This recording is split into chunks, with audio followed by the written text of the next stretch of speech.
certero no significa que no haya ocurrido el abuso, porque es más frecuente no encontrar hallazgos que encontrarlo. Y pues ya cuando encontramos secreciones y esa secreción corresponde a semen, pues eso es conclusivo. Si hay una historia de sugilaciones, de besos, de chupones, yo no puedo ver en el examen como tal la saliva porque es transparente, pero sí me relatan que fue besada en el cuello, le chuparon los pezones, así lo refieren. Entonces debo investigar saliva con los froticitos que en el instructivo que les sugiero dice cómo se toma la muestra de saliva. Pelos sueltos, con el peinado al vello púbico, 6 vellos púbicos, o de pronto al hacer el examen del área genital, a veces podemos encontrar un pelito. No es infrecuente encontrar ese pelo, un pelo que cuando lo recuperamos tiene el aspecto de un vello púbico. Secreciones que realmente si están dentro de una tensión en salud los deben recuperar, rotular, generar la cadena de custodia, ¿sí? E indicar en la historia clínica que se recuperaron. Si están en una valoración forense tal como lo vieron en clase, entonces deben también hacer en cíclico, en el aplicativo cíclico el informe pericial y registrar allí los elementos en materia de prueba recuperados y para qué los recuperan. Cuando hay hallazgos médicos positivos, estos pueden ser un poco más complejos para la interpretación por parte del médico. De ahí la necesidad de que yo les haga la sugerencia de que se apoyen en el anexo de interpretación de hallazgos de la guía vigente que está en la página del instituto. ¿Por qué? Porque esos hallazgos positivos pueden tener una explicación diferente a la del abuso y puede ser accidental. Por ejemplo, alguna vez llegó una niña porque la mamá la dejó con un tío toda una mañana. Llegó y le encontró el interior con sangrecita ahí en la entrepierna.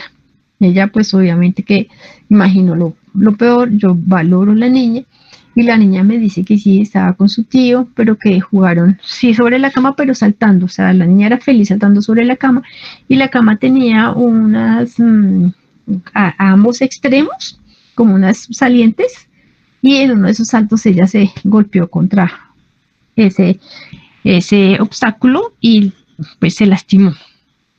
Yo le encontré una laceración casi en la parte posterior, en los labios mayores. Era una laceración, no alcanzaba a ser una herida, pero también era más profunda, obviamente, que no podía ser una escoriación. Y con esa historia, hacer la interpretación no es sencillo, porque sí puede tener para ese contexto dos posibilidades. La una, que sea consecuencia de la caída que está refiriendo la niña, pero obviamente sin desconocer el relato, sí, no puede descartarse que haya sido por una actividad sexual. Por lo tanto, lo recomendable en ese caso era hacer inspección a la escena y de encontrar ese hallazgo, pues sí, ya se podría como explicar, porque es que ojalá que se diera curso a lo que dice el Código de Procedimiento Penal, que es que en los casos de delito sexual hubiese inspección a la escena también, pero ustedes se habrán dado cuenta cuando muchas veces llegan los casos que no nos llega esa información.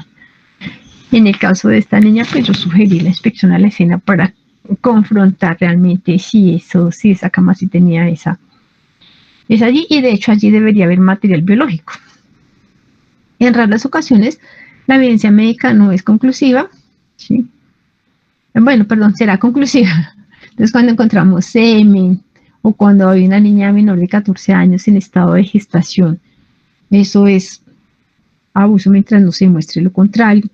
O de pronto hay una historia o un pelito allá púbico en los genitales de una niña de 5 años, eso es evidencia que debe tenerse en cuenta para un análisis y unas conclusiones. Siempre los hallazgos que nos veamos debemos describir, consignar, si pueden fotografiar o al menos realizar esquemas. Esos esquemas que han visto en patología también son utilizados en clínica y pueden hacer los esquemas de lo que han visto. Entonces deben preservar esas muestras y generar tanto el rótulo como el registro de cadena de custodia. No emitir juicios de responsabilidad penal ni en la historia clínica ni en los informes periciales. Entonces, para no caer en esa dificultad, sigan mi consejo de apoyarse en los parámetros orientadores que están al final de la guía de nuestra página.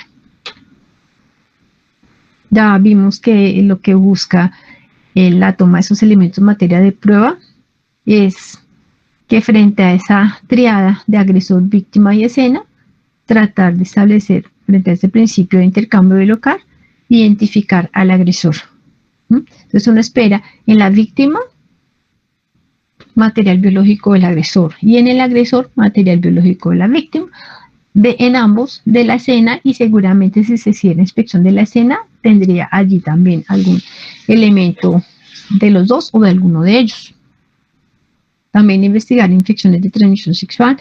Y ojo con eso, realmente a ustedes como el sector salud les compete prevenir tanto las ITS como el embarazo. En la resolución 459, o sea, en el protocolo de atención en salud, ahí les indica la manera como previenen el embarazo, pero no está el esquema para la prevención de las ITS. Entonces se van a la página de la OMS o al modelo de atención en salud y ahí les dan el esquema farmacológico para la prevención de las infecciones de transmisión sexual según el grupo de edad.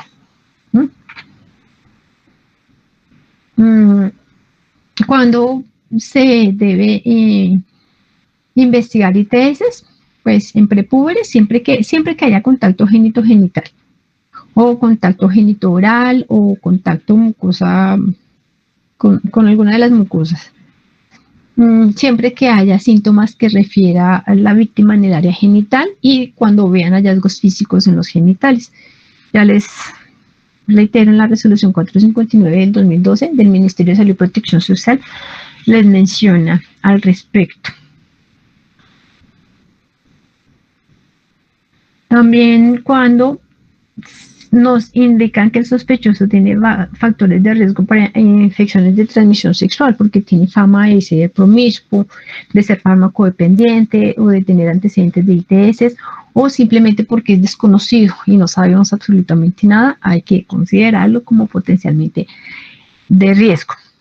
También si el medio en el que se desenvuelve este niño o esta niña tiene una prevalencia alta para ITS, o sea, este niño o esta niña de pronto es hijo de una trabajadora sexual. Entonces hay que considerar también ese estudio. Si tiene o tuvo una ITS, es decir, si hay una presanidad, si hay información de una eyaculación.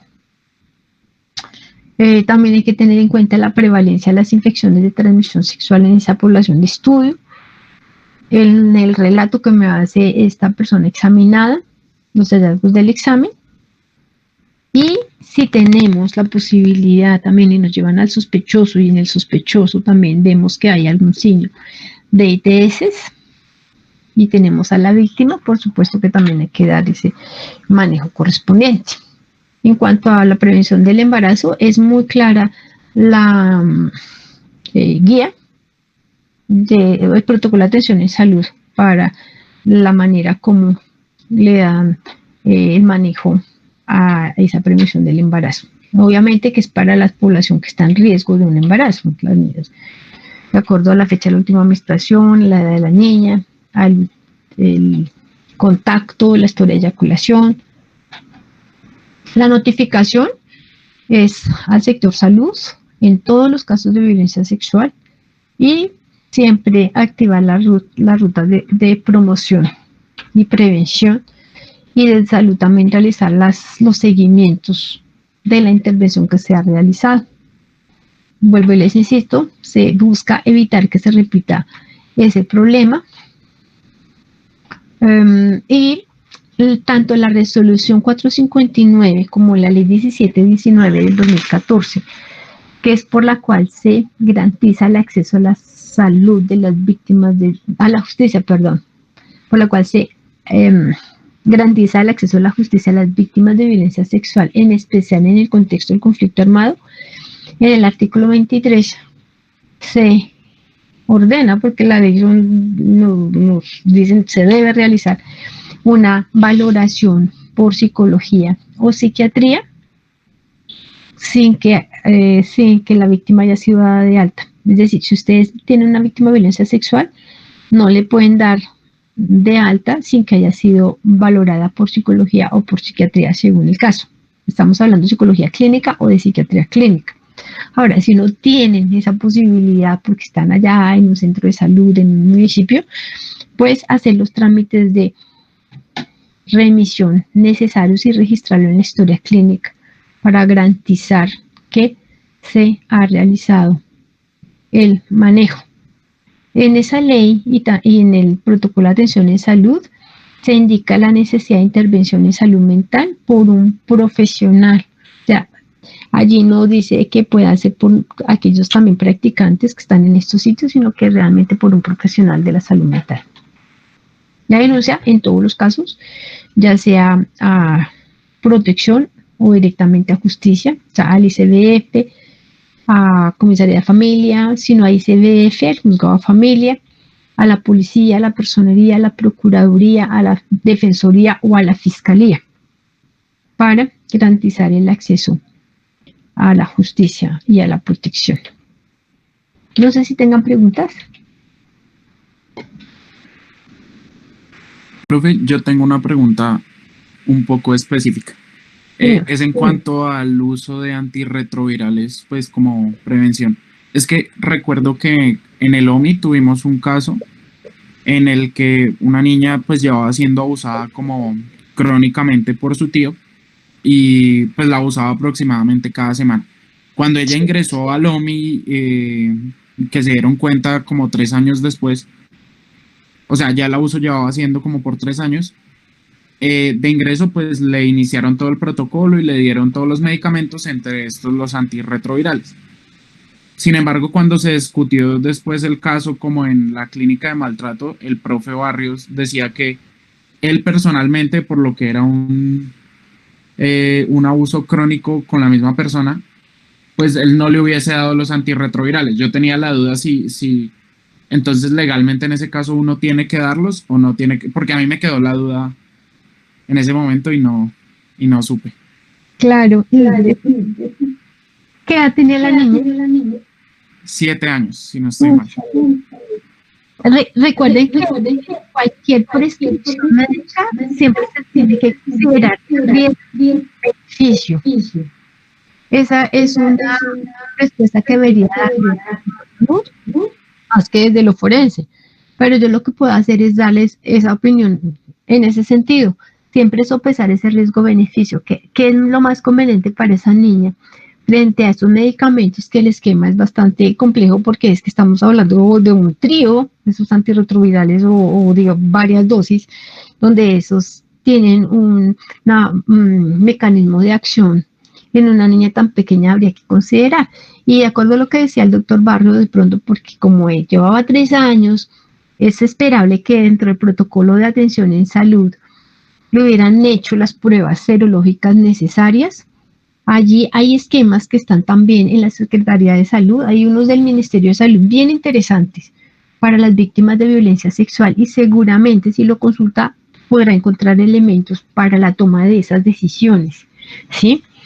Frente a las evidencias, porque es de fuertemente, y ahí están esos esquemas, porque realmente en el riesgo-beneficio vimos en las diapositivas que les presenté también los antecedentes de esta persona, a qué grupo de riesgo pertenece, y si la niña estaba siendo víctima de esa violencia sexual desde los 4 años y ya lleva 7 años.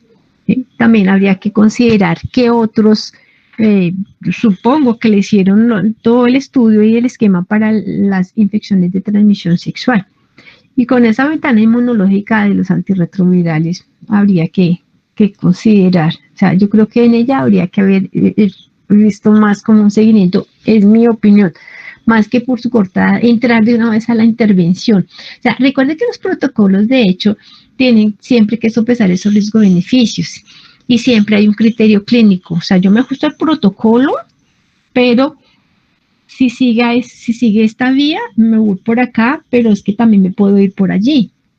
Entonces estoy cumpliendo el protocolo, pero es que la evidencia me indica es más bien esto y no aquello. A eso es que me refiero. Y esas documentos del Ministerio de Salud, incluso la Secretaría de Salud de Bogotá también, tiene sus protocolos y son interesantes para por ejemplo, para el VIH. Y ahí de pronto se le dan elementos y herramientas para la toma de esas decisiones que son bien difíciles en ese momento. Sí, sino que me había causado curiosidad porque pues entiendo que en el momento lo más pertinente era pues buscarlo a él, tomarle muestras a él para saber si, porque pues la hermana no sabía nada de si era promiscua, no sabía nada de eso, pero o sea, entiendo que lo más pertinente era buscarlo y tomarle, pero la duda fue como en ese primer contacto, en ese acercamiento, si era prudente iniciar el tratamiento mientras se tenían los resultados o no valía la pena. Pero a esta niña le hicieron el estudio. Sí, se lo hicieron después. Se lo hicieron después. ¿Cómo? Le hicieron tanto el como lo hizo en Blue. Que yo sepa, se lo hicieron. No sé qué le dio porque dejamos de rotar allá, pero sé que se lo hicieron después. O sea, lo que no sé es si en el primer contacto, sin tú saber nada de eso, está indicado iniciárselo en ese caso. Porque, vuelvo y le digo, o sea, realmente el riesgo-beneficio frente a la edad que tiene esta niña para iniciar un esquema de esa naturaleza, teniendo 3 años, y bueno, es que la ventana inmunológica del VIH es bastante amplia, pero considero que estando aquí en Bogotá, el derecho había sido esperar primero las pruebas serológicas, las pruebas en los estudios, antes de, por la edad de la niña. Eso hubiera sido mi recomendación, pero realmente allí quienes deben de pronto, sugiero también trasladar la pregunta de pronto a un infectólogo o de pronto a un pediatra incluso.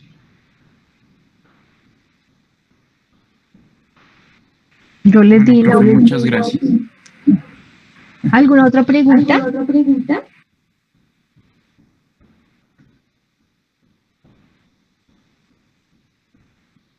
Bueno, yo tengo la programación de los grupos de, pues, práctica entre comillas, porque tengo digamos, dispuesto, de acuerdo a las necesidades que he identificado, de unos tallercillos que les voy a estar enviando en la medida en que nos estemos programando.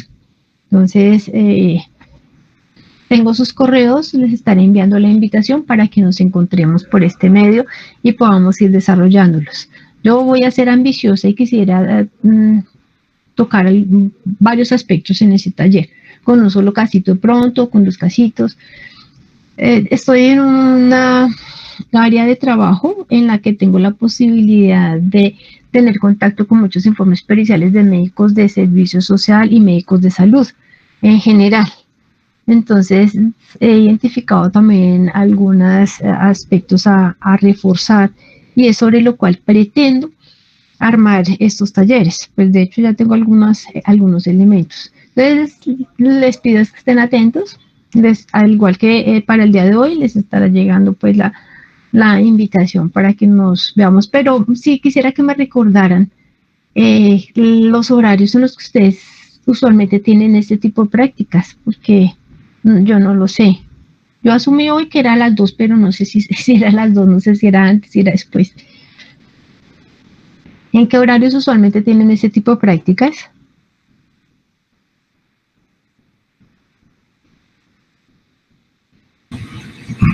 Creo que normalmente de 2 a 5 de la tarde es la franja horaria que tenemos con medicina legal. Ah, bueno, ok. Entonces, seguramente va a ser en esa franja horaria para no interferir con otras actividades de acuerdo a la programación.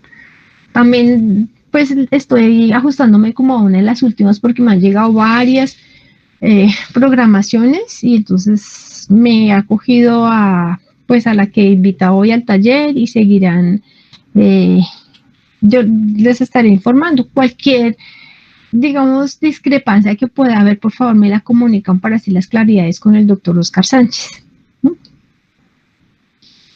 Entonces, les agradezco la atención. Si no hay